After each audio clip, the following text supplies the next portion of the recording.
இது ஒரு 6-7 மாதம் வேலை செஞ்சு உருவாக்கின இணையதளம். நீங்கள் அந்த ஃபர்ஸ்ட் மெனு கிளிக் பண்ணுங்க. அதில் வந்து பார்த்தீங்கன்னா எங்களோட கனவு, நம்மளோட சித்தாந்தம். ஏன்னா நிறைய என்ஜிஓஸ் வந்து ஐடியாலஜிக்கல் கிளாரிட்டி இல்லாமல் இருப்பாங்க. ஐடியாலஜிக்கல் கிளாரிட்டி என்னன்னா, ரெண்டு நல்ல விஷயங்கள் வரும்போது அது எந்த நல்ல விஷயங்கள் நம்ம பண்ணணுன்றதுக்கு ஒரு கைடிங் பிரின்சிபலாக ஒரு நார்த் ஸ்டாராக இருக்கிறது வந்து ஐடியாலஜி. அதுவும் நாங்கள் தெளிவாக அதை போட்டிருப்போம். அப்புறம் நீங்கள் இந்த டைம் கிடைக்கும்போது அந்த வெப்சைட்டை போய் பார்க்கலாம். இப்போ அதே மாதிரி வந்து டேட்டா அடிப்படையில் தமிழ்நாட்டுடைய வளர்ச்சி அதெல்லாம் அந்த டேட்டா மெனுவில் இருக்கு. அது மாதிரி திட்டங்களில் கிளிக் பண்ணுங்க. ரொம்ப கொஞ்சம் ஸ்லோவாக இருக்கு. ஓகே, அது திட்டங்களில் கிளிக் பண்ணீங்கன்னா எங்களோட ப்ராஜெக்ட்ஸ்லாம் இருக்கு. அதை பற்றி ப்ராஜெக்ட் டைரக்டர்ஸ் அதுக்கப்புறம் இந்த இந்த அமர்வுக்கு அப்புறம் பேச போறாங்க. அப்புறம் தமிழ்நாடு மற்றும் பெரும்பாலும் தமிழ்நாடு, கொஞ்சம் இந்திய அளவில் இருக்கக்கூடிய பெரும் தலைவர்கள், ஆளுமைகள் நம்ம விஷனுக்கு அலைன் ஆகிற மாதிரியான ஆளுமைகள், அவங்கள ரெகக்னைஸ் பண்ணி அந்த பேராளுமைகள் அப்படிங்கிற மெனுவில் இருக்கும். அப்புறம் சீர்முத்திரைகள்ன்றது brands, dream brands for Tamil Nadu. கிட்டத்தட்ட 130 பிராண்ட்ஸ் ஐடென்டிஃபை பண்ணியிருக்கோம். என்னோட கோலே இந்த $1 trillion எக்கானமியை நம்ம அச்சீவ் பண்ணோம்னா இந்த 120 பிராண்ட்ஸ் கிட்டத்தட்ட 1000 பிராண்ட்ஸா மாறணும். தமிழ்நாட்டில் 1000 பிராண்ட்ஸை எப்போ நம்ம வந்து மாற்றமோ அப்போ ஆட்டோமேட்டிக்கா வந்து $1 trillion எக்கானமிங்கிறது நம்மளால அடைய முடியும். ஸோ அது ஒரு குறியீடுக்காக அதை வச்சிருக்கோம். அது ட்ரீம் அவார்ட்ஸ்னு, ஒரு ட்ரீம் பிராண்ட் அவார்ட்ஸ்னு தனி தலைவர்கள்லாம் இருக்காங்க. அவங்கள பேச கேட்க எல்லாரும் ஆவலா இருக்கீங்க. I don't want to take much time. Let's get the panel going. Thanks. இப்போ ஒரு சின்ன ஒரு ஃபோட்டோ செஷன் எடுத்துக்கலாம். I request all the project directors to on stage please.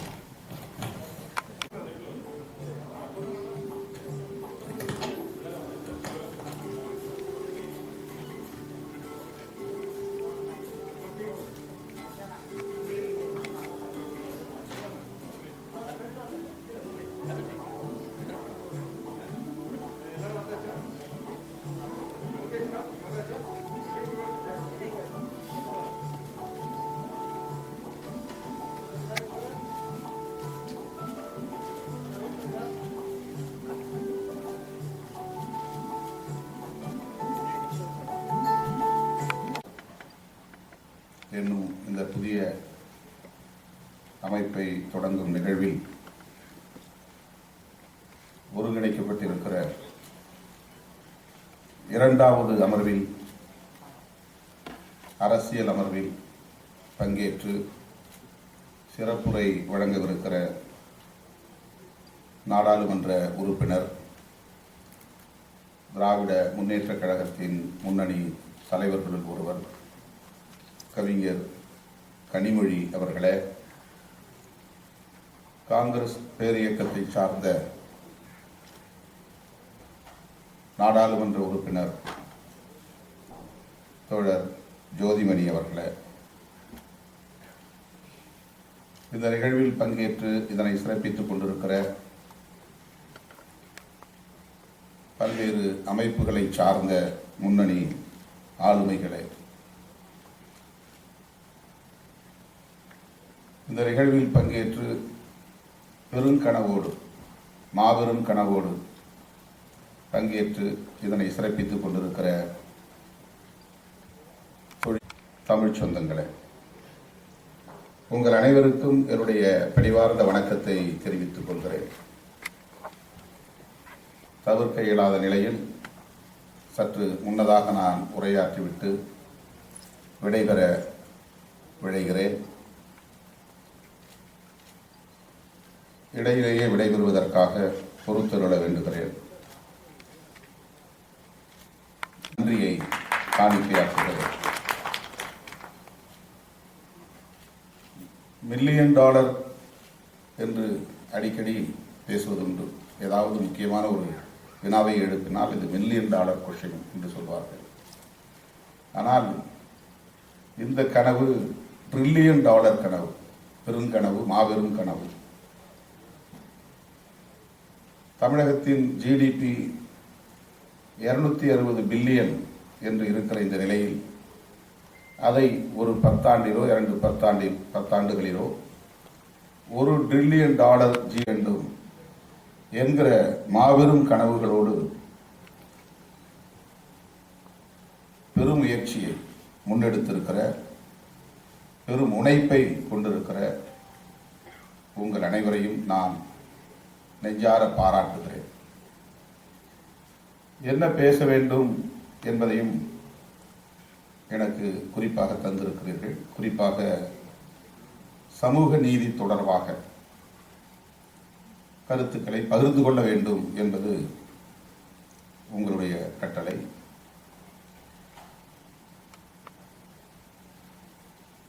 சமூக நீதி என்பதை நாம் இடஒதுக்கீடு என்கிற அளவில் மட்டுமே அறிந்திருக்கிறோம், புரிந்திருக்கிறோம். அதுவும் புறக்கணிக்கப்பட்டவர்களுக்கு வழங்கப்படுகிற, பரிதாபத்தின் அடிப்படையில் வழங்கப்படுகிற ஒரு சலுகை என்கிற அடிப்படையில் புரிந்திருக்கிறோம். நம்முடைய சமூகம் ஒரு சமனற்ற சமூகமாக இருக்கிறது. சமத்துவம் இல்லை. அதனால் வளர்ச்சி என்பது ஒரு ஒருங்கிணைந்த வளர்ச்சியாக இல்லை. அனைத்து தரப்பாரும் சமமான வாய்ப்புகளை பெற முடியவில்லை. அதனால் அனைத்து தரப்பிலும் உரிய வளர்ச்சி இல்லை. எனவே இங்கு சமனற்ற நிலை என்பது நீடிக்கிறது. இந்த சமனற்ற நிலையை தகர்த்து சமத்துவத்தை வென்றெடுக்க வேண்டும் என்பதுதான் உண்மையிலேயே மாபெரும் கனவு. அதுதான் மிக பெரும் சவால். உலகம் முழுவதும் இது ஒரு தேடலாக இருக்கிறது, தேவையாக இருக்கிறது. ஒவ்வொரு நாட்டிலும் அல்லது தேசத்திலும் ஏதோ ஒரு வகையில் சமனற்ற தன்மை இருக்கிறது.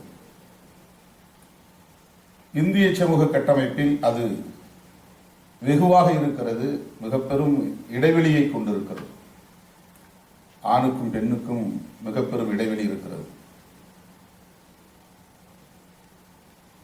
அதே போல ஒவ்வொரு தளத்திலும் ஒரு குறிப்பிட்ட எண்ணிக்கை அனைத்து வளர்ச்சியும் கொண்ட நிலையை பார்க்கிறோம்.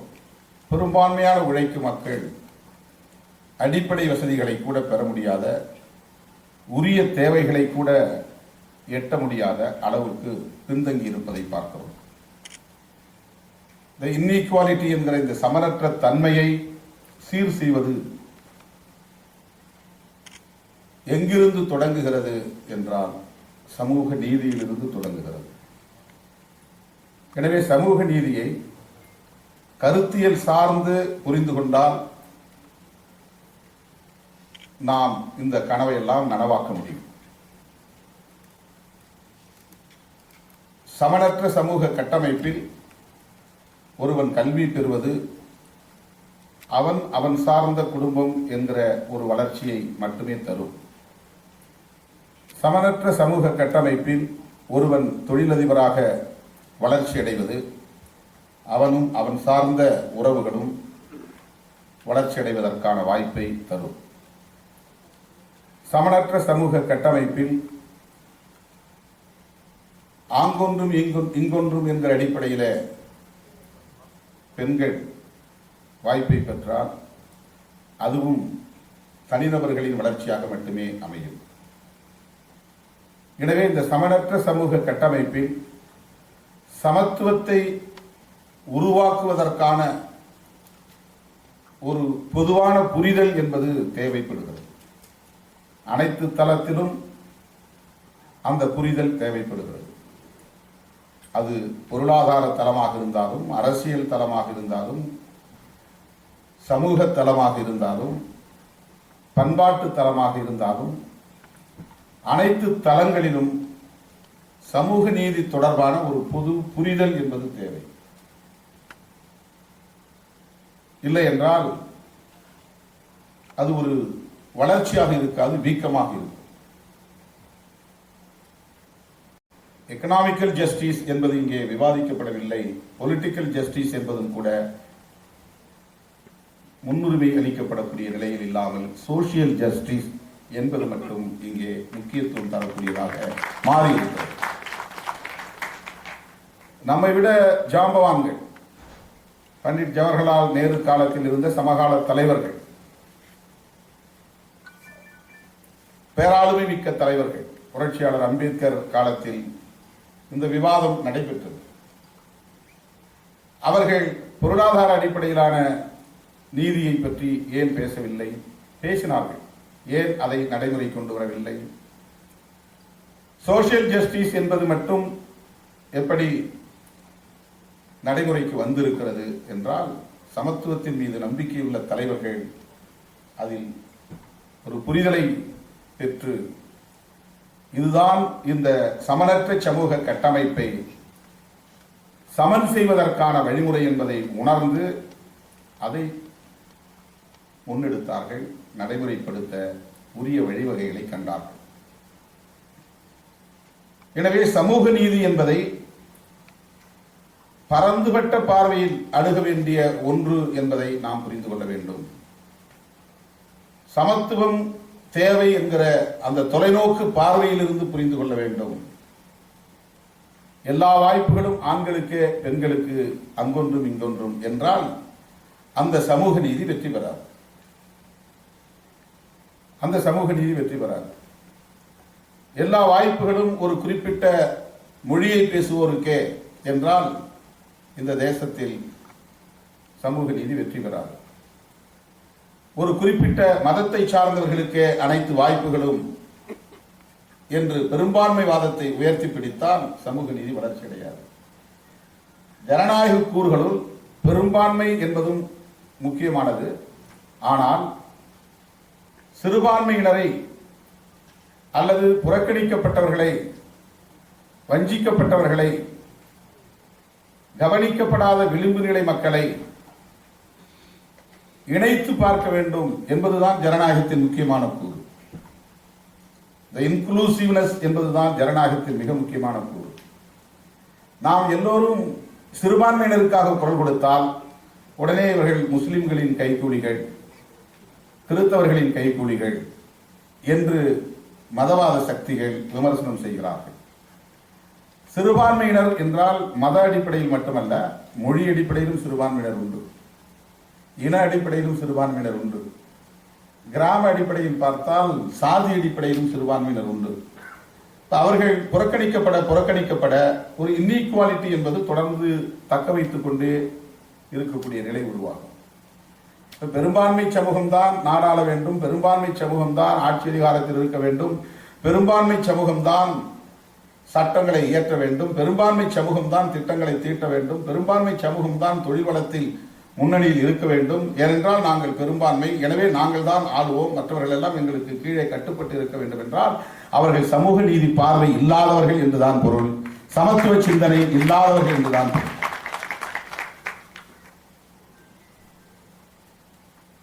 இணையான மக்கள் தொகையை கொண்ட சமூகம். ஆண்கள் 1000 பேர் இருக்கிறார்கள் என்றால் பெண்கள் 1000 பேர் இருக்கிறார்கள். ஏன் இதுவரையில் நாம் சமமான வாய்ப்பு பெண்களுக்கு வேண்டும் என்ற குரலை எழுப்பவில்லை? இப்ப சமூக நீதியிலே குறைபாடு இருக்கிறது. சமூக நீதி என்பது வெறும் SC/ST-க்கானதல்ல. சமூக நீதி என்பது சமத்துவத்திற்கானது. சமூக நீதி என்பது சமன் செய்வதற்கானது. சமூக நீதி என்பது வெறும் OBC-க்கானதல்ல.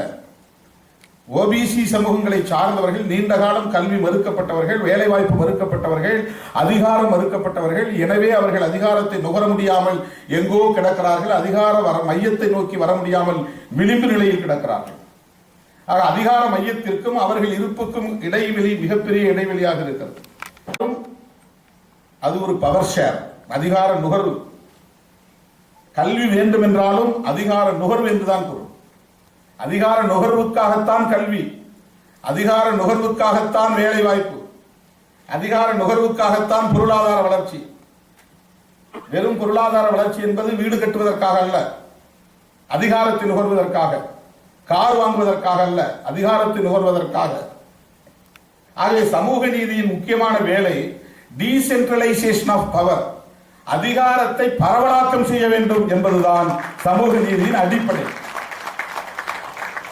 அதிகாரத்தை பரவலாக்க வேண்டும். எம்பவர்மெண்ட் ஆஃப் மார்ஜினலைஸ்ட் செக்ஷன்ஸ், அதுதான் ஆன்மா, சமூக நீதியின் ஆன்மா. Empowerment of women, empowerment of Dalits, empowerment of tribals, empowerment of differently abled people, empowerment of third gender, திருநங்கைகள், திருநர்கள், அவர்களுடைய வளர்ச்சி.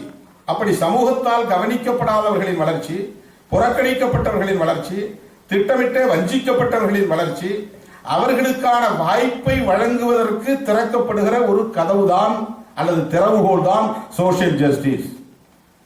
சமூக நீதி என்பது வெறும் பிட்டினஸ் என்கிற பரிதாபத்தின் அடிப்படையில் வழங்கக்கூடிய ஒன்று அல்ல. அந்த மாதிரி ஒருவன் நினைத்தால் அவன் சமத்துவத்திற்கு எதிரானவன், சமூக நீதி பார்வை இல்லாதவன், ஆதிக்கம் செய்ய விரும்புகிறவன், தொடர்ந்து ஆதிக்கத்தை தக்க வைத்துக் கொள்ள வேண்டும் என்று துடிக்கிறவன், அதிகாரத்தை பகிர்ந்து வழங்க விரும்பாதவன் என்று பொருள். கோவிலுக்குள்ளே நான் நுழைய வேண்டும் என்பது வீம்புக்காக அல்ல, உனக்கு இருக்கிற உரிமை எனக்கும் வேண்டும் என்பது ஒரு அதிகார பரவல். அது ஒரு வகையான எம்பவர்மெண்ட். எல்லோரும் நடக்கிற தெருவில் நான் நடக்க வேண்டும் என்பது நான் வீம்புக்கு வம்பிழுப்பதாக பொருள் அல்ல. மெர்ஜிங் வித் மெயின் ஸ்ட்ரீம், பொது நீரோட்டத்தில் நான் இணைய வேண்டும் என்று துடிக்கிறேன், போராடுகிறேன். பொது நீரோட்டத்தில் இணைவதற்கான போராட்டம் தான் சாதி ஒழிப்பு போராட்டம். அனிகிலேஷன் ஆஃப் காஸ்ட் என்பது ஒரு குறிப்பிட்ட சாதிக்கு எதிரானதல்ல, சாதி அமைப்புக்கு எதிரானதல்ல. அதனுடைய பொருள் என்னவென்றால், நான் பொது நீரோட்டத்தில் என்னை இணைத்துக் கொள்ள வேண்டும், அனைவரையும் இணைக்க வேண்டும், எல்லோரும் பொது நீரோட்டத்தில் பங்கேற்க வேண்டும். அதுதான் சமூக நீதியின் அடிப்படை. சமூக நீதி பொருளாதார தளத்தில் எப்படி என்று நாம் புரிந்து கொள்ள முடியும். எல்லோரும் படிச்சா வேலைக்கு போகலாம், வேலைக்கு போனா வளர்ச்சி அடையலாம். படித்தவர்கள் இந்த சமூக நீதியை பயன்படுத்தி படித்தவர்கள் சமத்துவத்தை நோக்கி பயணிக்கிறார்களா? படித்தவர்கள் தான் உண்டு, தன் பெண் பிள்ளைகள் உண்டு, தன் குடும்பம் உண்டு என்கிற நிலையில்தான் வளர்ச்சி, அந்த சிந்தனை தான் அவர்களுக்கு இருக்கிறது. ஏனென்றால் வெறும் மணி மைண்டட் என்பது ஒருங்கிணைந்த வளர்ச்சிக்கு பயன்படாது. சோசியல் ஜஸ்டிஸ் என்கிற பார்வையோடு சேர்ந்த வளர்ச்சி தான் ஒருங்கிணைந்த வளர்ச்சிக்கும் வழிவகுக்கும். தனிப்பட்ட முறையில் படித்தவர்கள் அங்கிருந்து சமூகத்திலிருந்து துண்டிக்கப்பட்டு விடுகிறார்கள். அவங்களுடைய பேரண்டல் கம்யூனிட்டியிலிருந்து அல்லது அவங்களுடைய குடும்பத்திலிருந்தே, சமூகத்திலிருந்து கூட அல்ல, அவங்க குடும்பத்திலிருந்தே. ஒரு குடும்பத்தில் 4 பேர் அண்ணன் தம்பி இருக்கிறான், ஒருத்த மட்டும் படிக்கிறான்னா படிச்சவன் நகரத்துக்கு வந்துடுறான். அதுக்கு பிறகு அவருடைய அண்ணன் தம்பியில் கூட அவனுக்கு உறவு இருக்காது, தொடர்பு இருக்காது. அந்த கல்வியும் சமூக நீதியும் அவனை தனிமைப்படுத்துகிறது. அந்த கல்வியும் அவனுடைய பொருளாதார வளர்ச்சியும் அவன் குடும்பத்திலிருந்தே அவனை துண்டிக்கிறது. ஆகவே சமூக நீதி பார்வை இல்லாத ஒரு வளர்ச்சி, சமூக நீதி பார்வை இல்லாத ஒரு மேம்பாடு சமத்துவத்தை நோக்கி பயணிக்கிறதா என்றால் இல்லை. சமூக நீதி பார்வையுடன் கூடிய வளர்ச்சி தான் சமத்துவத்திற்கு வழிவகுக்கும். இந்த சமூகத்திலிருந்து, ஒரு தலித் சமூகத்திலிருந்து 1000 பேர் தொழில் முனைவோராக வளர்ச்சி அடைகிறார்கள் அப்படின்னா அந்த 1000 பேரும் வித்தின் 10 இயர்ஸ்க்குள்ள அவங்களுடைய சமூகத்திலிருந்து துண்டிக்கப்பட்டோம், டிஸ்கனெக்டட் ஃப்ரம் தேர் ஃபேமிலிஸ். அதுக்கு பிறகு அவனுக்கு அந்த குடும்பத்துக்கு இந்த தொடர்பு இல்லாமல் போயிடும். ஐஏஎஸ் ஆகிறா, ஐபிஎஸ் ஆகிறா, அவங்களுடைய சமூகத்தோடு எந்த தொடர்பும் இருக்காது, துண்டிக்கப்படும். இதற்கு என்ன காரணம் என்றால், யாருக்கு நீங்க எஜுகேஷன் கொடுக்குறீங்களோ, யாருக்கு நீங்க எம்ப்ளாய்மெண்ட்டுக்கான ஆப்பர்ச்சுனிட்டி கொடுக்குறீங்களோ, யாருக்கு நீங்க பொருளாதாரத்தை மேம்படுத்துவதற்கான தொழில் தளத்தில் வாய்ப்பை தருகிறீர்களோ, அவர்கள் சமூக நீதி பார்வை இல்லாமல் அந்த வாய்ப்பை பெறுகிற போது தங்களுடைய தற்காப்பு உணர்ச்சியிலிருந்து தான் வருகிறது. தற்காப்பு உணர்ச்சியிலிருந்து தான் வருகிறது. நான் தமிழனா இருக்கணுங்கிறது கூட ஒரு வகையில சாதி அடையாளத்திலிருந்து முற்போக்கான சிந்தனை என்று நான் ஒத்துக்கொள்ள மாட்டேன். ஒருத்தன் சாதியை சொல்றான், அதுதான் பிற்போக்கு. ஒருத்தன் தமிழன் சொல்றான், அது முற்போக்கு. அப்படி கிடையாது. தமிழன் சொல்வது ஒரு அடையாள அரசியல் தான். சாதி சொல்லுவது இழிவானது, சாதி அடையாளத்தை உயர்த்தி பிடிப்பது பிற்போக்கானது என்று சொன்னால், மொழி அடையாளமும் இன அடையாளமும் வெறும் மொழி உணர்வோடு இன உணர்வோடு மட்டுமே பின்னி பிணைந்திருந்தால் அதுவும் பிற்போக்கானதுதான். அப்போ அது ஒரு சமூக நீதியோடு இணைந்ததாக இருக்க வேண்டும், பிணைந்ததாக இருக்க வேண்டும், ஒட்டுமொத்த விளிம்பு நிலை மக்களின் விடுதலையோடு தொடர்புடையதாக இருக்க வேண்டும். நான் என்னுடைய மொழி உரிமை பாதுகாக்க வேண்டும் என்கிற உணர்வோடு நான் மொழி உணர்வை பெற்றிருக்கிறேன். என்னுடைய இன உரிமைகள் பறிக்கப்படுகிற போது நான் இன உணர்வை பெறுகிறேன். ஏனென்றால் இந்தியா என்கிற தேசத்திற்குள் எல்லா மொழிகளுக்கும் உரிய முக்கியத்துவம் என் மொழிக்கும் வேண்டும் என்கிற உணர்வு தான். அதுதான் சமூக நீதி பார்வை. எல்லா இனமும் வளர்ச்சி அடைகிற போது இந்த இனமும் வளர்ச்சி அடைய வேண்டும் என்கிற அந்த பார்வைதான். இல்லை என்றால் அது வெறும் இனவாதமாக மாறி இன தூய்மைவாதமாக மாறிவிடும். அப்ப சாதியவாதமும் சாதி தூய்மைவாதமும் தவறு என்றால் இனவாதமும் இன தூய்மைவாதமும் தவறு. சாதியவாதம் சாதி தூய்மைவாதத்துக்கு இட்டு செல்லும். சாதி தூய்மைவாதம் ஆணவ கொலைகளுக்கு வழிவகுக்கும். இந்த சாதி கலக்கக்கூடாது, அந்த பியூர் பிளட்டா இருக்கணும், ஒரே சாதியா இருக்கணும். இந்த சாதி கலப்பு அடைஞ்சால் சாதி கலப்பு ஏற்பட்டு விட்டால் நம்முடைய பாரம்பரியம் போய்விடும், நம்முடைய பண்பாடு போய்விடும் என்று அச்சப்படுகிறவன் சாதி தூய்மைவாதத்தை பேசுகிறான். அதனால ஆணவ கொலைகளை ஹானர் கில்லிங்ஸ் செய்யணுங்கிறான், செய்து கொண்டிருக்கிறான். அதே போல இனவாதம் என்பது வெறும் மொழி உணர்வாகவும் இன உணர்வாகவும் இருந்தால் அது இனவாதம் என்பது இன தூய்மைவாதத்தை நோக்கி நகரும். சாதி தூய்மைவாதம் பிற சாதிகளின் மீது வெறுப்பை வளர்க்கும். இன தூய்மைவாதம் பிற இனத்தின் மீதான வெறுப்பை வளர்க்கும். ஒரு மதத்தின் மீதோ இனத்தின் மீதோ வெறுப்பை வளர்த்தால் அது சமத்துவத்தை நோக்கி இட்டு செல்லாது, சமூக நீதி அடிப்படையிலாக அமையாது. இன உரிமை பேசுவது தவறல்ல, ஆனால் இன தூய்மைவாதம் பேசுவது பாசிசத்தை நோக்கி செல்லும். சாதி சங்கங்கள் வைத்து சாதி உரிமைகளை பேசுவது தவறல்ல, ஆனால் சாதி தூய்மைவாதம் பேசுவது பாசிசத்தை நோக்கி இட்டு செல்லும், ஆதிக்கத்தை நோக்கி இட்டு செல்லும், ஒடுக்குமுறையை நோக்கி இட்டு செல்லும். அடையாள அரசியல் ஒரு குறிப்பிட்ட எல்லை வரையில் தேவைப்படுகிறது ஒரு ஒருங்கிணைவுக்காக. ஆனால் அது ஒட்டுமொத்த தேசத்தின் ஒருங்கிணைந்த வளர்ச்சியை நோக்கியதாக இருக்கும் போது ஒரு எல்லையை தாண்டி அது இன்னொரு பரிமாணத்தை அடையும். இன்க்ளூசிவ் என்கிற ஒருங்கிணைந்த பரிமாணத்தை அடையும். எல்லோரையும் இணைத்துக் கொள்வது. இப்போ கூட நம்ம தமிழ்நாடு கனவு காணுகிறோம்.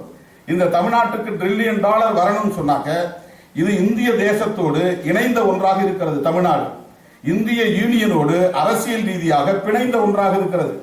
இந்தியாவினுடைய பொருளாதார கொள்கையோடு தொடர்புடையது தமிழ்நாடு பொருளாதார வளர்ச்சி. இந்தியாவினுடைய பொருளாதார வளர்ச்சியோடு தொடர்புடையது தமிழ்நாடு பொருளாதார வளர்ச்சி. இல்லை என்று சொன்னால் நாம் தனிப்பட்ட முறையில் ஒரு குறிப்பிட்ட எல்லைக்கு மேல வளர முடியாது. தமிழ்நாட்டினுடைய பொருளாதாரம் கனிம வளத்தோடு தொடர்புடையது. தமிழ்நாட்டினுடைய பொருளாதாரம் கல்வியோடு தொடர்புடையது. தமிழ்நாட்டினுடைய பொருளாதாரம் விவசாயத்தோடு தொடர்புடையது.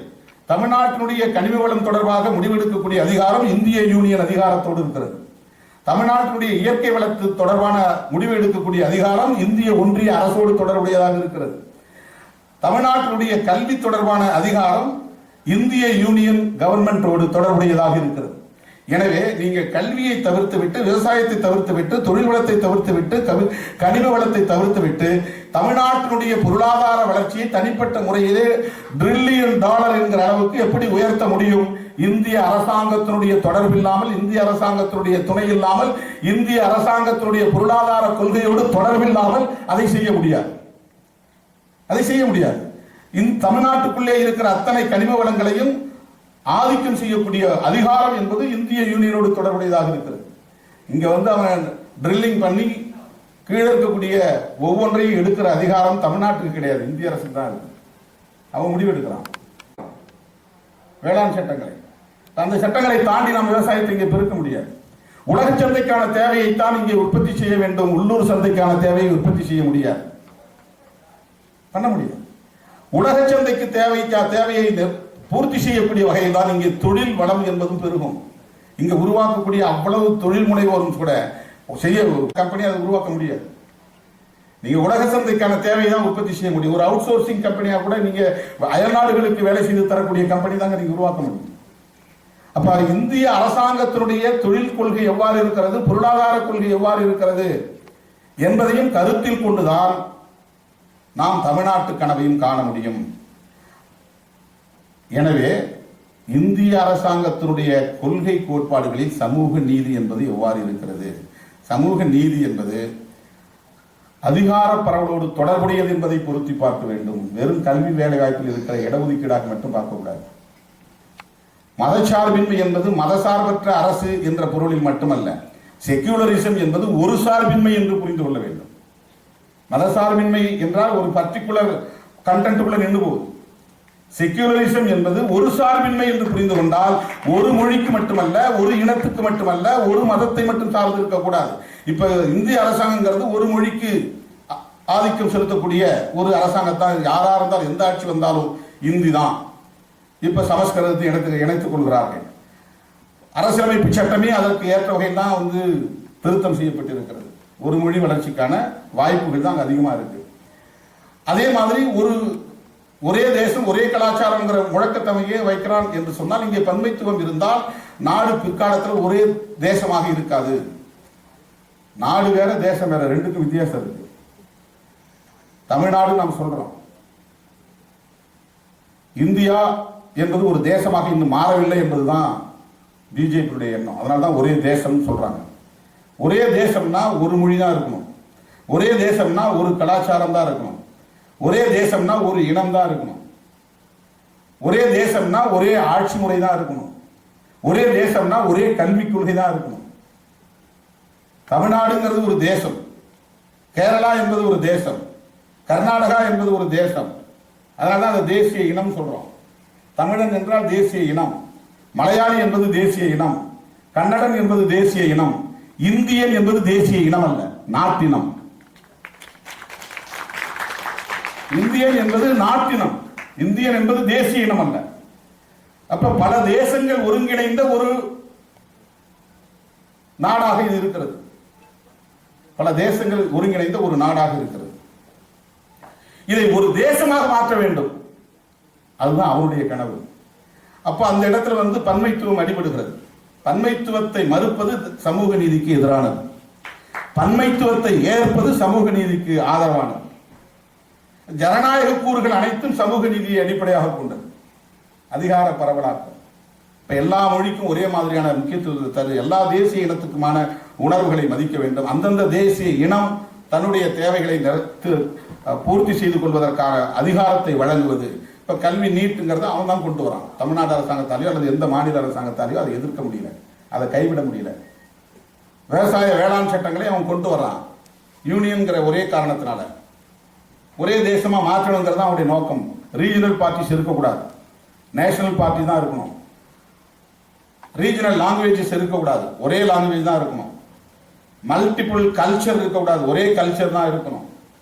அப்ப கலாச்சாரம்ங்கிறது ஒரே மதத்தோடு தொடர்புடையது, கலாச்சாரம் என்பது மதங்களோடு தொடர்புடையது, மொழி இனத்தோடு அந்த தேசிய இனத்தோடு தொடர்புடையது. ஒரு மொழியும் மதமும் தான் கலாச்சாரத்திற்கான ஊற்றுக்கண்களாக இருக்கிறது.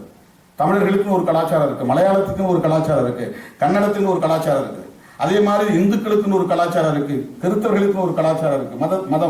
மதமும் மொழியும் கலாச்சாரத்தின் ஊற்றுக்கண்களாக இருக்கிறது. இப்போ ஒரே கலாச்சாரம் என்பது, ஒரே மொழி இருந்தால்தான், ஒரே மதம் இருந்தால்தான் ஒரே கலாச்சாரத்தை உருவாக்க முடியும். எவ்வளவு பெரிய பாசிசம் இது! இப்ப பாசிசம் என்பது ஜனநாயகத்திற்கு எதிரானது, பாசிசம் என்பது சமூக நீதிக்கு எதிரானது. எனவே சமூக நீதி பார்வை என்பது பரந்த பார்வை, அது ஜனநாயகத்தோடு தொடர்புடைய பார்வை, அது சமத்துவத்தோடு தொடர்புடைய பார்வை. சமூக நீதியை வெறுமன சுருக்கி ஏதோ ஏழை எளிய மக்களுக்கு வழங்கப்படுகிற இடஒதுக்கீடு என்று மட்டும் சுருக்கி பார்க்க கூடாது, குறுக்கி பார்க்க கூடாது. சமூக நீதி ஜனநாயகத்திற்கான ஒரு வயா media. Through social justice you can reach the democracy. Through social justice you can reach the equality. Through social justice you can develop your economics. அங்கதான் அப்பதான் $1 trillion கொண்டு வர முடியும், $1 trillion கொண்டு வர முடியும். எல்லாருக்குமான வாய்ப்பு, எல்லாருக்குமான ஒரு நிலையை, சந்தர்ப்பத்தை கொடுக்கக்கூடிய ஒரு நிலையை நாம் உருவாக்கிவிட்டோம் என்று நாம் மனநிறைவடையக்கூடிய நிலையைத்தான் பார்க்கிறோம். 1000 ஆண்கள் உட்கார்ந்த இடத்தில் 2-3 பெண்கள் உட்கார்ந்திருந்தால் அந்த பெண்கள் விமர்சனத்துக்கு ஆட்படுகிறார்கள். 1000 ஆண்கள் அமர்ந்திருக்கிற இடத்தில் 500 பெண்கள், 1000 ஆண்கள் உட்கார்ந்திருக்கிற இடத்தில் 1000 பெண்களும் உட்கார்ந்திருந்தால் மருத்துவத்திற்கான வழிமுறை என்பதை புரிந்து கொண்டால் தொழில் வளத்திலும் நாம் வெற்றியடைய முடியும். உங்கள் மாபெரும் கனவு நிறைவேறும் என்பதை சொல்லி வாய்ப்புக்கு நன்றி கூறி நிறைவு செய்கிறேன். நன்றி, வணக்கம்.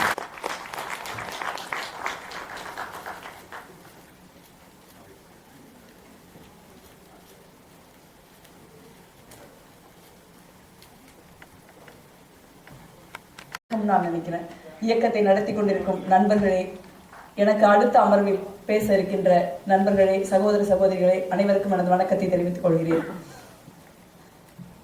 நான் இங்க பேச வேண்டியது மாநில சுயாட்சி சம்பந்தப்பட்டதுன்னு எனக்கு சொல்லியிருக்காங்க. எனக்குரிய திருமாவளவன் பேசி விட்டு சென்ற இடத்திலிருந்து தான் நான் அதை தொடங்க வேண்டியிருக்கு. நம்ம மாநில சுயாட்சி அப்படிங்கிறத விட ஒரு தன்னாட்சி அப்படிங்கிற ஒரு வார்த்தையை எடுத்துட்டு நான் பேச விரும்புகிறேன். ஏன்னா நம்மளுடைய சுயாட்சி கனவெல்லாம் மாநிலத்தோட சுருங்கி இருக்கு. நான் 2019 தேர்தலில் வெற்றி பெற்றதை பற்றி சகோதரி சொன்னாங்க. என்னை பொறுத்த வரைக்கும் நான் 2019 தேர்தலில் வெற்றி பெற்றது ஒரு முக்கியமான விஷயம் நான் நினைக்கல. ஆனால் நான் முதல்ல போட்டியிட்ட உள்ளாட்சி தேர்தல் 1996, அதுதான் நான் ரொம்ப முக்கியமான தேர்தல்னு நான் நினைக்கிறேன். ஏன்னா ஒரு அதிகார பரவல், திருமாவளவன் சொன்ன மாதிரி சமூக நீதியுடன் சமத்துவத்துடன் கூடிய ஒரு அதிகார பரவல் மூலமா அந்த தேர்தலில் போட்டியிட எனக்கு ஒரு வாய்ப்பு கிடைச்சது. அப்பதான் முதல் முறையா தலைவர் ராஜீவ்காந்தி அவர்கள் கனவு கண்டு கொண்டு வந்த பஞ்சாயத்து ராஜ் சட்டம் தமிழகத்தில் 96 அமல்படுத்தப்பட்டது திராவிட முன்னேற்ற கழக ஆட்சியில். அப்பொழுது நாங்க இருந்த கவுன்சில் பெண்களுக்கு ஒதுக்கப்பட்டது. 20 வருஷம் கழிச்சு அப்பதான் தமிழ்நாட்டில் பஞ்சாயத்து தேர்தல் நடக்குது. அந்த தேர்தல் மூலமா தான் நான் அரசியலுக்கு வந்தேன். ஒருவேளை எனக்கு அதிகார பரவல், தன்னாட்சிக்கான உள்ளாட்சிக்கான பஞ்சாயத்து தேர்தல், குறிப்பா 73rd 74th அமெண்ட்மெண்ட் வரல அப்படின்னா, அந்த அமெண்ட்மெண்ட்ல பெண்களுக்கான இடஒதுக்கீடு இல்லை அப்படின்னா நான் இன்னைக்கு இங்க நின்று நிச்சயமா பேசிட்டு இருந்திருக்க முடியாதுன்னு என்னால உறுதியா சொல்ல முடியும். ஏன்னா எனக்கு அந்த மாதிரி பின்புலம் கிடையாது. ஸோ அந்த அளவுல தான் நம்ம தன்னாட்சியை பார்க்க வேண்டியிருக்கு.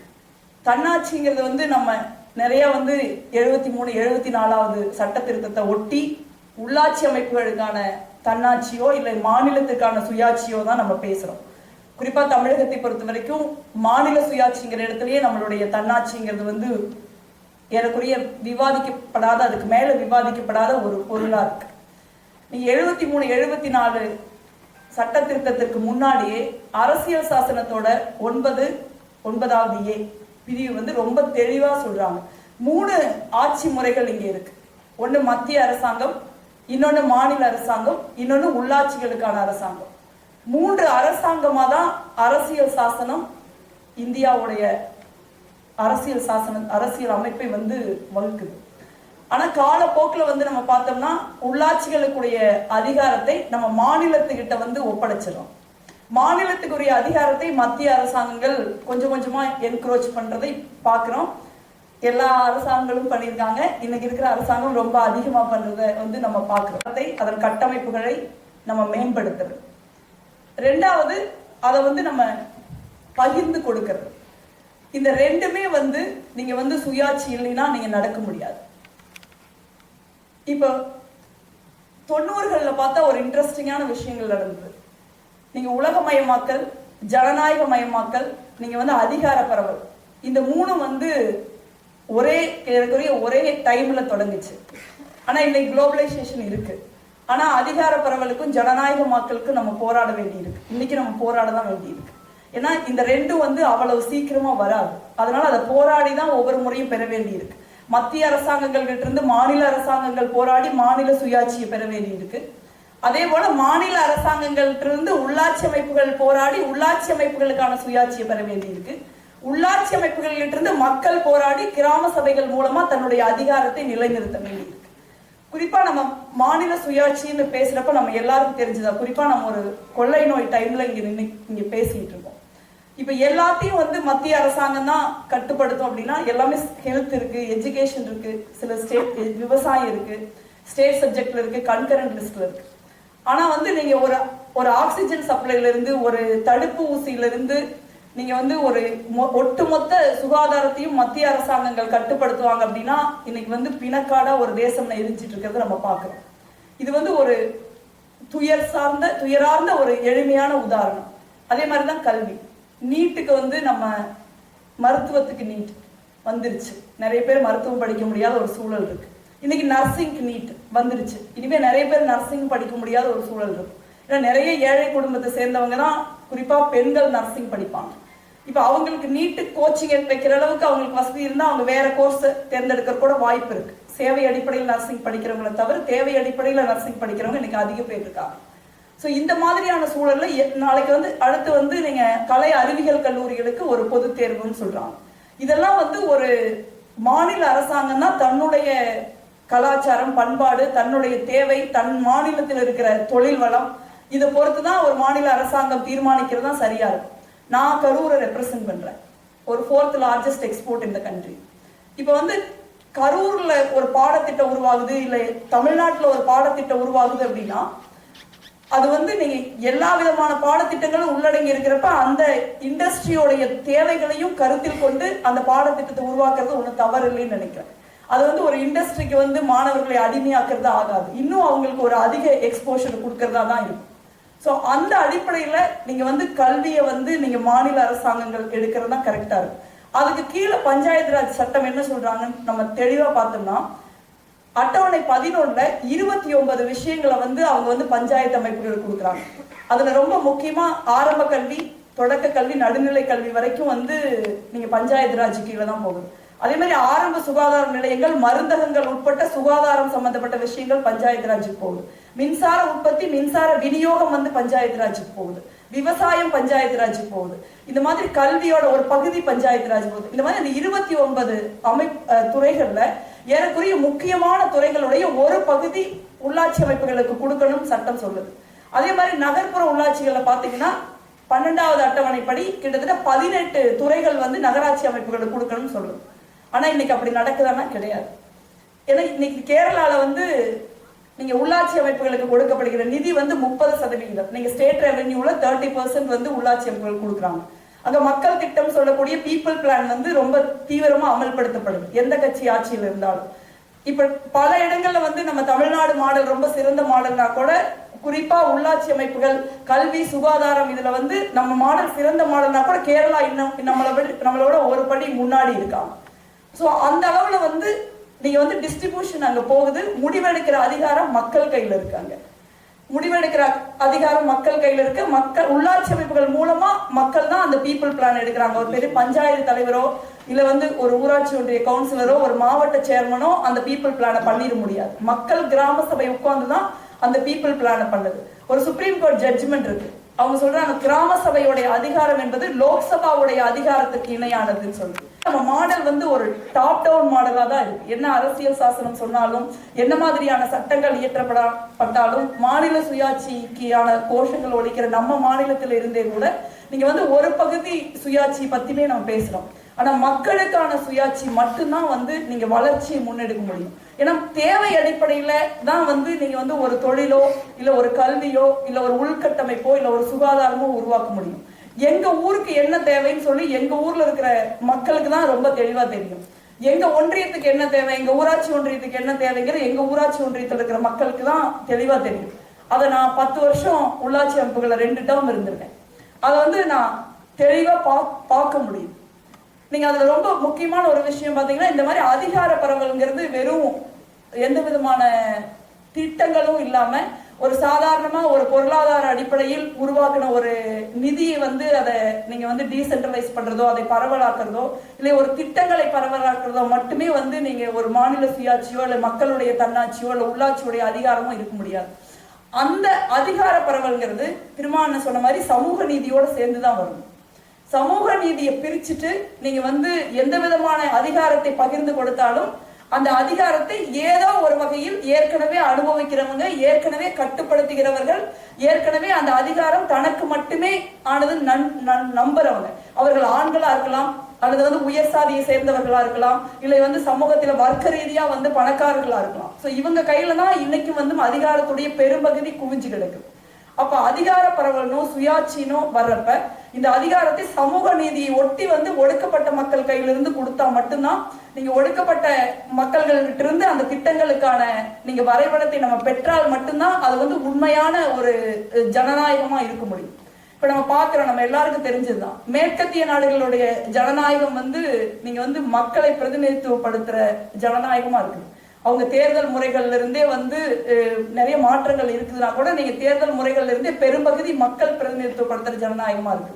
ஆனா நம்மளுடைய ஜனநாயகம்ங்கிறது ஒரு ரெப்ரசன்டேட்டிவ் டெமோக்ரஸியா இருக்கு. நானும் கனியும் எங்களுடைய தொகுதி மக்களை பிரதிநிதித்துவப்படுத்துற ஜனநாயகமா தான் இருக்கு. அப்ப மக்கள் தங்களை தாங்களே எங்கேயாவது பிரதிநிதித்துவப்படுத்திக் கொள்றதுதான் ஒரு உண்மையான ஜனநாயகத்துடைய லட்சியமா இருக்க முடியும். 70 ஆண்டு காலம் ஆயிருக்கு, இன்னும் 70 ஆண்டு காலம் கூட ஆகலாம். ஆனா இறுதி லட்சியம்ங்கிறது மக்கள் கையில் அதிகாரம் இருக்கிறது மட்டும்தான் ஜனநாயகமா இருக்க முடியும். இன்னைக்கு இருக்கிற ஜனநாயக அமைப்புகள் ரொம்ப நம்ம வெளிப்படையா சொல்லணும்னா, அரசியல் கட்சிகளின் ஜனநாயகம் தான் இன்னைக்கு அரசுகளின் ஜனநாயகமா இருக்கு.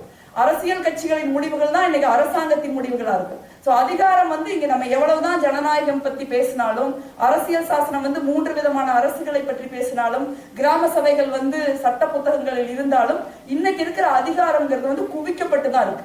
எந்த அளவில் குவிக்கப்படுதுங்கிறது ஒரு சித்தாந்தத்தை பொறுத்து, ஒரு அரசியல் கட்சியை பொறுத்து, இல்ல ஒரு அரசாங்கத்தை பொறுத்து, அதை ஆளுகிற நபர்களை பொறுத்து மாறுபடுகிறது. இன்னைக்கு ஏன் நம்ம ரொம்ப தீவிரமா இதை பேசுறோம் அப்படின்னா, இன்னைக்கு தீவிரமாக மாநில அரசுகளுடைய உரிமைகள் பறிக்கப்படுது, அதன் மூலமா மக்களின் உரிமைகளும் பறிக்கப்படுது. சோ இதுக்கு ஒரு முடிவுங்கிறது மத்திய அரசாங்கத்துக்கிட்ட இருந்து அரசாங்கத்தை மாநில அரசாங்கத்திற்கு அந்த அதிகாரத்தை வாங்குவது மட்டுமல்ல, மாநில அரசாங்கத்திடமிருந்து அந்த அதிகாரத்தை உள்ளாட்சி அமைப்புகளுக்கும் அங்கிருந்து மக்களுக்கும் கடத்துகிற ஒரு வேலையை நம்ம செய்யணும். இப்ப நம்ம எந்த ஒரு பொருளாதார கட்டமைப்புகளுமே, இன்னைக்கு இருக்கிற $1 trillion எக்கானமிங்கிற ஒரு கனவுங்கிறது என்னை பொறுத்த வரைக்கும் தமிழ்நாட்டுடைய வரலாற்றில் இதற்கு ஒரு முக்கிய இடம் இருக்குன்னு நான் நினைக்கிறேன். ஏன்னா பொதுவா இந்த வேலையெல்லாம் அதிகாரிகள் செய்யற ஒரு அரசியல் அமைப்புலதான் நம்ம இருக்கோம். வெகு அரிதாக அரசியல் கட்சியை சேர்ந்தவர்கள், நாடாளுமன்ற உறுப்பினர்கள், அமைச்சர்கள், பிரதமர், முதலமைச்சர் இவங்களுக்கெல்லாம் ஒரு பங்கு இருக்கும். ஆனா இன்னைக்கு ஒரு சமூகத்திலிருந்து இந்த அது குறிப்பா நீங்க ஒரு பிசினஸ் கம்யூனிட்டியில இருந்து இந்த மாதிரி ஒரு எஃபர்ட் வந்திருக்கிறது ரொம்ப முக்கியமா நான் பாக்குறேன். ஏன்னா தமிழ்நாட்டுலதான் இதுக்கு உங்களுக்கு தைரியம் வந்திருக்குன்னு நான் நினைக்கிறேன். காலச்சூழலும் இன்னைக்கு அதுக்கு பொருந்தி வருதுங்கிறது நான் சொல்ல விரும்புறேன். ஏன்னா நீங்க வழக்கமா ரொம்ப காலமா கரூர் இருக்கிற பிசினஸ் கம்யூனிட்டியோட நான் குப்பை ஓட்டிட்டு இருக்கேன். நீங்க பாத்தீங்கன்னா ஒரு பயத்தோடவே தான் இங்க இருக்கிற தொழில் முனைவோர் இருக்க வேண்டி இருக்கு. ஏன்னா அவங்களுக்குன்னு ஒரு அதிகாரம் இருக்கு. அந்த அதிகாரத்தை அவங்க எக்ஸசைஸ் பண்ண முடியல. ஏன்னா இங்க இருக்கிற பாலிடிக்ஸ் பைபார்ட்டிஷனா இருக்கிற ஒரு சூழல் இருக்கு. அதனால நீங்க யாருக்கு நிதி கொடுத்தீங்கன்னு இன்னொரு கட்சிக்கு தெரியாம தான் நம்ம இங்க ஒரு கட்சிக்கு நிதி கொடுக்க வேண்டிய ஒரு சூழல் இருக்கிறோம். அவருக்கு மாதிரி நீங்க வாங்கின கட்சியும் டிக்ளேர் பண்ணும், கொடுத்த பிசினஸ் மேன் டிக்ளேர் பண்ற சூழல் இன்னைக்கு இல்ல.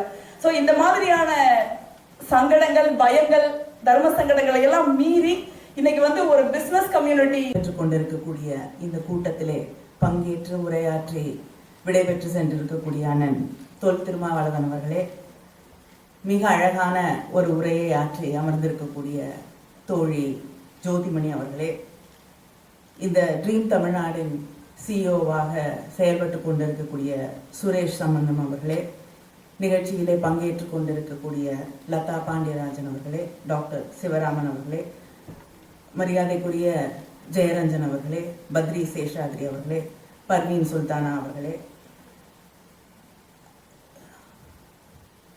இன்றைய இளைஞர்கள் எல்லாரையுமே கவர்ந்திருக்கக்கூடிய பாடகர் அறிவு அவர்களே,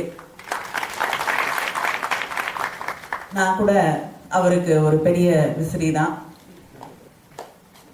இந்த நிகழ்ச்சி அப்படிங்கிறது எனக்கு கொடுக்கப்பட்டிருக்கக்கூடிய தலைப்பு அரசியல், எதிர்கால அரசியல் என்னவாக இருக்க வேண்டும் என்று நான் நினைக்கிறேன் என்பதை உங்களோடு பகிர்ந்து கொள்ளக்கூடிய ஒரு அமர்வாக இது இருக்கிறது.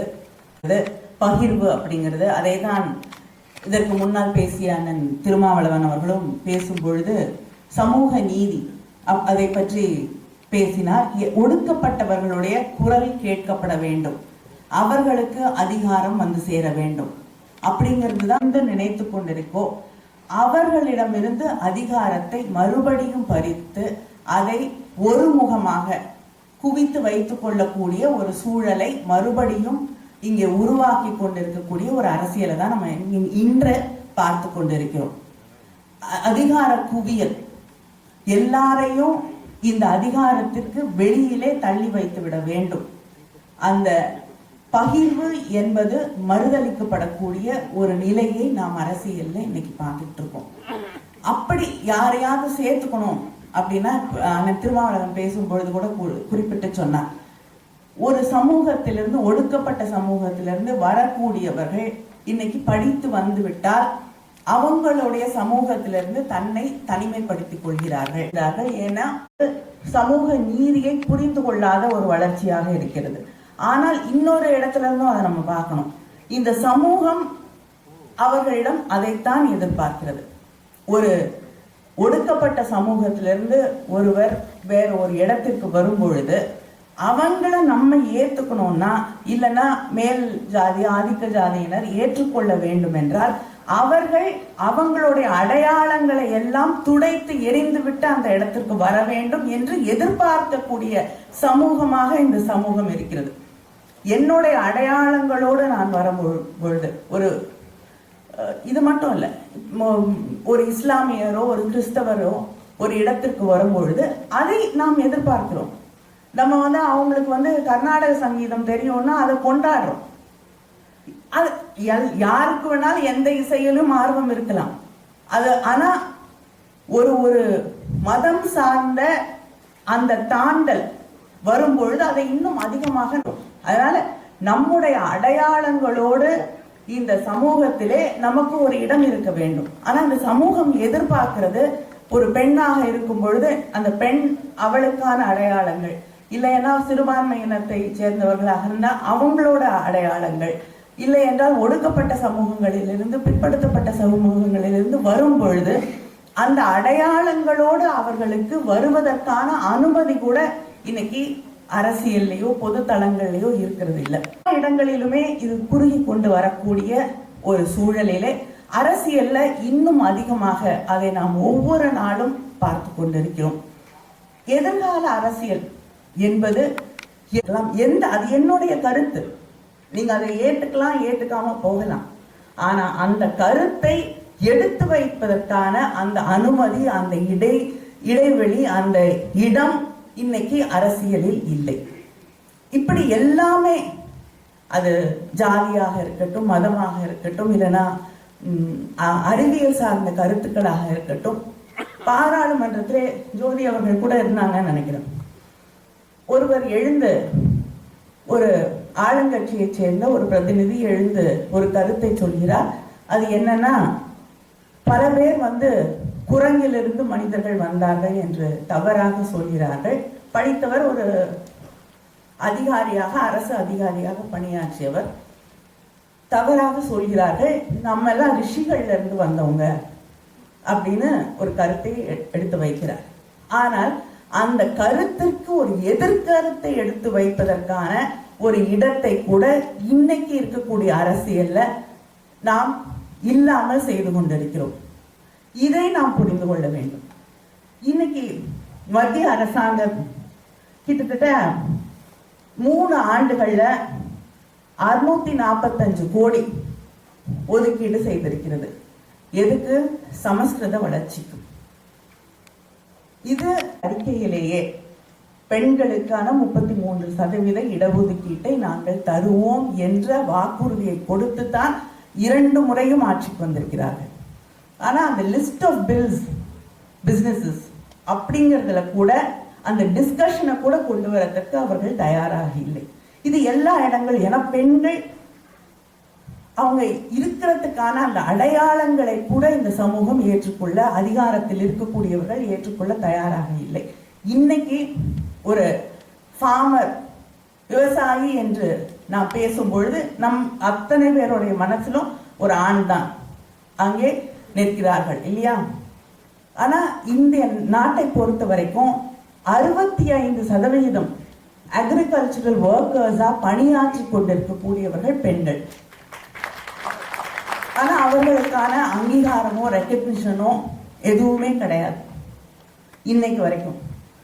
இப்படி எல்லா துறைகளிலும் பெண்களுக்கான அங்கீகாரம், பெண்களுக்கான அந்த ஸ்பேஸ், பெண்களுக்கான அவர்களும் இருக்கிறார்கள், அவர்களுக்கான ஒரு நியாயம் இருக்கிறது, அவர்களுக்கான உரிமைகள் இருக்கிறது அப்படிங்கிறத நாம் இன்று வரை புரிந்து கொள்ளவில்லை, ஏற்றுக்கொள்ளவில்லை.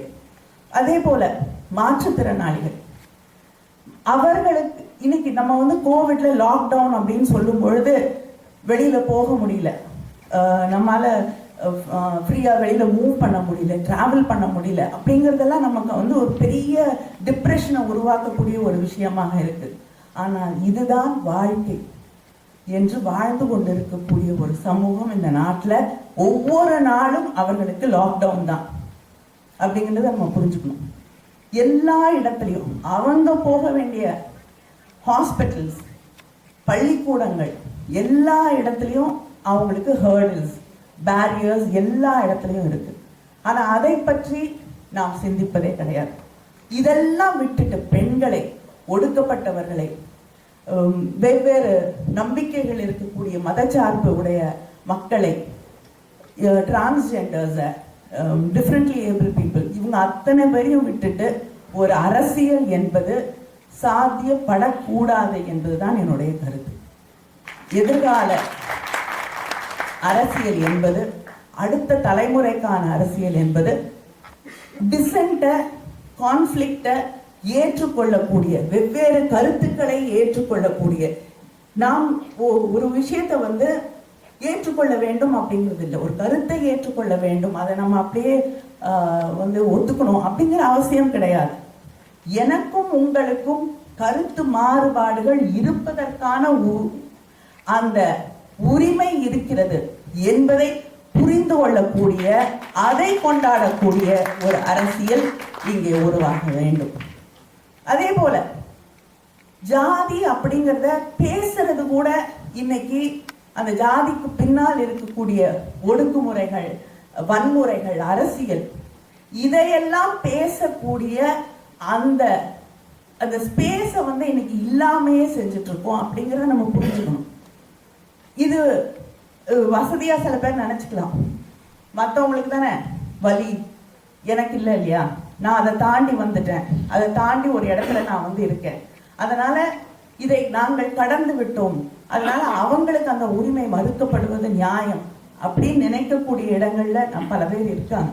நான் ஒண்ணு புரிஞ்சுக்கணும், அவர்களுக்கு மறுக்கப்படக்கூடிய அதே இடம் உங்களுக்கும் மறுக்கப்படும், எல்லாருக்கும் மறுக்கப்படும் அப்படிங்கிற ஒரு நிலை உருவாகும் என்பதை இதை நம்ம பல இடங்கள்ல ஒவ்வொரு டிக்டேட்டர்ஷிப்பையும் நம்ம பார்த்துக்கிட்டே வர கண்கூடான ஒரு உண்மை இது. அதை இன்னைக்கு இந்த நாட்டில் நாம் பார்த்து கொண்டிருக்கிறோம். எதிர்கால அரசியல் என்பது என்வாயன்மெண்ட் பற்றியே யாரும் பேசக்கூடாது அப்படிங்கிற ஒரு நிலை. என்வாயன்மெண்டோட எல்லாத்தையும் ஒழிச்சுட்டு அழிச்சிட்டு டெவலப்மெண்ட் அப்படின்னு பேசும்பொழுது நீ கொண்டு வந்திருக்கக்கூடிய புதிய என்வாயன்மெண்ட் பாலிசி இன்னைக்கு எல்லாத்தையும் ஈஸ் ஆஃப் பிஸ்னஸ் அதை பற்றி மட்டும்தான் முக்கியத்துவப்படுத்துகிறது. இப்போ எல்லாத்தையும் அழிச்சிட்டு வாழ்வாதாரத்தை, சுற்றுப்புற சூழலை எல்லாத்தையும் அழிச்சிட்டு விவசாயத்தை அழித்து விட்டு நம்ம என்னத்தை கொண்டு போய் அடுத்த தலைமுறைக்கு கொடுக்க போகிறோம்? ஒரு நம்ம கோவிட் நேரத்தில் ஒன்றை புரிஞ்சிட்டு இருக்கணும், எல்லாத்தையும் நிறுத்திடலாம், இண்டஸ்ட்ரீஸை நிறுத்திடலாம், கார் செய்யறது நிறுத்திடலாம், எல்லாத்தையும் நிறுத்திடலாம், பிளேன் ஓட்டுறதை நிறுத்திடலாம், எல்லாத்தையும் நிறுத்திடலாம். டெவலப்மெண்ட்னு பார்க்கும்பொழுது நம்ம எல்லாருக்குமே மறுபடியும் பெரிய இண்டஸ்ட்ரீஸ் பற்றி மட்டும்தான் நம்ம பேசிகிட்டே இருக்கோம். இன்னைக்கு தமிழ்நாட்டில் என் நாடு முழுவதுமே வந்து டிமானிட்டைசேஷன், ஜிஎஸ்டிக்கு அப்புறம் கிட்டத்தட்ட ஸ்பெஷலி கோவிட் ஒரு ஆடட் ஆன் இது, இதுக்கப்புறம் இன்னைக்கு வந்து எம்எஸ்எம்இ, ஸ்மால் ஸ்கேல் இண்டஸ்ட்ரீஸ் எல்லாமே வந்து மைக்ரோ இண்டஸ்ட்ரீஸ் எல்லாமே இன்னைக்கு வந்து இல்லை அப்படின்னு ஆகக்கூடிய ஒரு சூழலை நம்ம சந்திச்சிருக்கோம். we have to revive that. ஒரு micro industries, small scale industries, medium industries இதெல்லாம் வந்து நம்ம ஒரு முக்கியத்துவம் தர வேண்டிய ஒரு சூழல்ல இருக்கும். அதை நம்ம வந்து புரிஞ்சுக்கணும். அதை தாண்டி டெஃபினட்டா வந்து இப்போ ஸ்டார்ட் அப்ஸ் இருக்காங்க, நிறைய பேர் வந்து they have ideas, they have ஒரு சின்ன சின்ன விஷயங்கள் செய்யறதுக்கு நமக்கு தேவையான இப்போ நீங்கள் ஒரு இன்டர்நேஷ்னல் மார்க்கெட்டுக்கு தேவையான விஷயங்களை மட்டுமே நம்ம உருவாக்கணும்னு அவசியம் இல்லை. நமக்கு நம்ம ஊரில் இருக்கவங்களுக்கு அவர்களுக்கு தேவையான எத்தனையோ விஷயங்கள் இருக்கும்.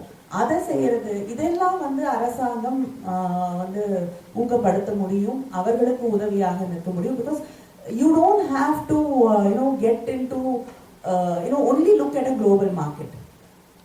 ஸோ நம்ம வந்து நான் இன்னைக்கு எக்கானமியை ரிவைவ் பண்ணுறதுங்கிறது we can do it in a smaller way, look at the micro level of it.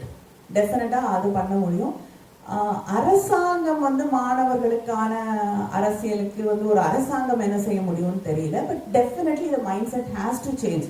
மாணவர்கள்னா அரசியல் பேசக்கூடாது, இளைஞர்கள்லாம் வந்து படிக்கிறது, அதுதான் நம்ம பண்ண பெரிய தப்பு அப்படின்னு நினைக்கிறேன். வந்து மாணவர்கள் அரசியல் பேசக்கூடாது, படிக்கக்கூடிய ஸ்டூடெண்ட்ஸ் வந்து அந்த டெக்ஸ்ட் புக்கோட நிறுத்திடணும், அதை தாண்டி கேள்விகள் கேட்கக்கூடாது, அதை தாண்டி வந்து எதையுமே பேசக்கூடாது அப்படிங்கிற ஒரு நிலையை மாற்றி ஒன்று பண்ண முடியும் அரசாங்கம் நிச்சயமா. அதாவது காலேஜஸ்ல இப்போ அரசியல் பேசும் மாணவர்களோ இல்லைன்னா டீச்சர்ஸ் வந்து ஒரு டிஸ்கஷன் இருக்கும் பொழுது அதை தடுக்காமல், இப்போ பார்த்தோம் ஐஐடியில் பெரியார் அம்பேத்கர் ஸ்டடி சர்க்கிள், அதை வந்து நிறுத்தணுங்கிறதுக்கு எந்த அளவுக்கு வந்து முயற்சிகள் எடுக்கப்பட்டது. ஆனால் அஃப்கோர்ஸ் அவங்களுக்கு நம்ம நன்றியோடு இருக்க வேண்டும். ஏன்னா இன்னைக்கு பெரியார் அம்பேத்கர் ஸ்டடி சர்க்கிள் நாடு முழுவதும் இருப்பதற்கு அந்த தடைதான் காரணம். அதை நிச்சயமாக அரசாங்கம் செய்யாமல் இருக்க வேண்டும். அதை செய்வதற்கான உரிமை, அரசியல் பேசுவதற்கான உரிமையை வந்து நிறுத்த வேண்டும். அது வந்து ஒரு அரசாங்கத்தால் செய்ய முடியும். பட் ஐ திங்க் நம்மளோட mind set has to change. நின்றுட்டு இருக்காங்க. நீங்கள் ஒன்று நம்ம வந்து 1 இயர் நமக்கு டைம் இருந்திருக்கு. 1 இயருக்கு முன்னையும் லாஸ்ட் பேண்டமிக்கே நம்ம ரெஸ்பான்ஸ் கொஞ்சம் லேட்டு தான். ஏன்னா நாங்கள்லாம் ரொம்ப பீக்காக பேண்டமிக்கில் நாடாளுமன்றம் வந்து ரொம்ப தீவிரமாக நடந்துகிட்டு இருந்தது. அப்படி நடந்தாலும் நாங்கள் ஒன்றும் சாதிக்கலைங்கிறது அடுத்த விஷயம். அதனால வந்து நிறைய வந்து முன் தயாரிப்புகள் தேவைப்படுது. அது வந்து நீங்கள் வந்து மெடிக்கல் ஃபெசிலிட்டிஸாக இருந்தாலும் சரி, இல்லை எக்கனாமிக்கல் சப்போர்ட்டாக இருந்தாலும் சரி. லாஸ்ட் பேண்டமிக்கில் நாங்கள் எல்லாருமே பார்த்தோம், எம்பிஸ் எல்லாமே. நீங்கள் திடீர்னு வந்து லாக்டவுன் அப்படின்னா லாக்டவுன் தவிர வேறு வழி இல்லாமல் இருக்கலாம் அரசாங்கத்துக்கு. ஆனால் லாக்டவுன் வந்து நீங்கள் வந்து ஒரு 130 கோடி பேர் அப்படியே ஷட் டவுன் பண்ண முடியாது. நீங்கள் காலையில், அதுவும் குறிப்பாக லாக்டவுனில் வந்து யார் ரொம்ப அதிகமாக பாதிக்கப்படுறாங்கன்னா அதுலேயும் புவர் உமன் தான் ரொம்ப பாதிக்கப்படுறாங்க. ஏன்னா குழந்தைகளை பார்க்க வேண்டிய ரெஸ்பான்சிபிலிட்டி, பெரியவங்களை பார்க்குற ரெஸ்பான்சிபிலிட்டிலாம் நம்ம விரும்பியோ விரும்பலைன்னா பெண்கள் ஷோல்டரில் மட்டும்தான் இருக்கு. நிறைய பேர் வந்து குழந்தைக்கு பால் இல்லை நாப்கின் இல்லை அப்படிங்கிற கால்ஸ் தான், டிஸ்ட்ரெஸ் கால்ஸ் தான் வந்து நிறைய பேர் வந்து நீங்கள் பார்த்தீங்கன்னா நிறைய உமன் வந்து அந்த டைமில் சைக்கலாஜிக்கல் ட்ரௌமாக்கு போயிட்டாங்க. நான்லாம் என் ஃபோன் 4 மணிக்கு 5 மணிக்கு காலையில் அடிச்சதுனால எனக்கே ஒரு ட்ரௌமா வந்துருச்சு.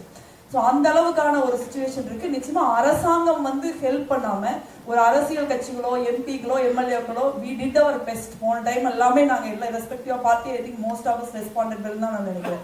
ஆனால் ஒரு அரசாங்கம் தான் வந்து வரி வசூலிக்கிறாங்க, ஒரு அரசாங்கம் தான் திட்டங்களை தீட்டுறாங்க, அதுக்கான நிதி வந்து அரசாங்கத்துக்கிட்ட தான் இருக்குது. ஸோ அதனால அரசாங்கம் வந்து எந்த கட்சியில இருந்தாலும் சரி, கவர்மெண்ட் ஆஃப் த டே வந்து நீங்க ரெஸ்பான்சிபிலிட்டி எடுத்துக்கிட்டு தான் ஆகணும். அவங்க ரெஸ்பான்சிபிலிட்டி எடுக்கலைன்னா வந்து இண்டிவிஜுவல்ஸ் பண்றது வந்து business community came forward, last time என்ஜிஓக்கள் கேம் ஃபார்வர்ட், இண்டிவிஜுவல்ஸ் வந்தாங்க. பட் இதெல்லாமே ஒரு கலெக்டிவ் எஃபர்ட் தான் இருக்க முடியுமே ஒழிய அரசாங்கத்துக்கிட்ட ஒரு பிளான் இருக்கணும். அன்பார்ச்சுனேட்டா இந்த அரசாங்கத்திட்ட அது இல்லைங்கிறத நம்ம பாக்குறோம். அந்த நேரத்துல நீங்க சொசைட்டியோட ரெஸ்பான்ஸ் ரொம்ப முக்கியமானது நான் நினைக்கிறேன்.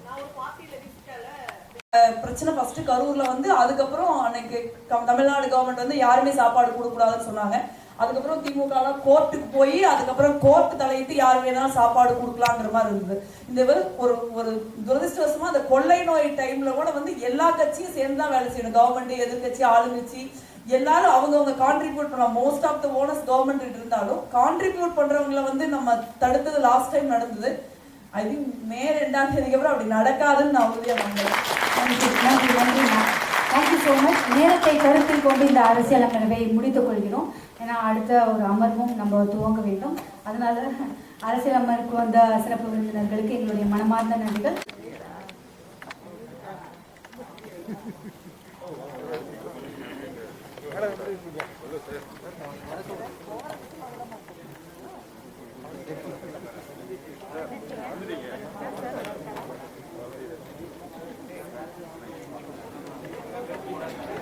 ஓகே